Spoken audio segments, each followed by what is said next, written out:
దేవాలయాలపై శృంగార ప్రతిమలు, నగ్న శిల్పాలు ఎందుకుంటాయి అంటే, కొన్ని ప్రాచీన దేవాలయాల వెలుపల శృంగార భంగిమల్లో పలు ప్రతిమలు గోచరిస్తాయి.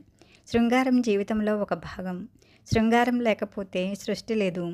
జయదేవుడి గీత గోవిందంలో, అన్నమయ్య కీర్తనల్లో దివ్య శృంగార దీప్తి కనిపిస్తుంది. శ్రీకృష్ణుడి రాసలీల మధుర శృంగార కావ్యం.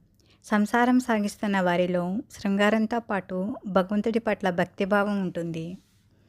భక్తి, రక్తి ఇవి జీవితంలో అంతర్భాగాలు. శృంగార భావ మాధుర్యానికి అధిదేవత అయిన మన్మధుడు విష్ణువు తనయుడే కదా. కామశాస్త్రాన్ని ఒక కళగా ప్రాచీనులు ఉపాసించేవారు. ప్రాచీన కాలంలో దేవాలయాలు కళ, విద్య, శిల్ప, సాంస్కృతిక కేంద్రాలుగా ఉండేవి. అందువల్ల ఆ శాస్త్రానికి ప్రాచుర్యం లభించడానికి, తద్వారా ప్రజాబాహుళ్యానికి పరిచయం కలగడానికి వీలుగా ఉండేటట్లు కామశాస్త్రాన్ని శిల్పరూపంలో నలుగురు సందర్శించే దేవాలయాలపైన చిత్రించేవారు. భగవంతుడి దర్శనం చేసుకునే ముందు మనసులోని మలిన భావాలను బయటే విడిచిపెట్టాలి. ఇంద్రియ చాపల్యాన్ని వదిలి లోపలికి నడవాలి.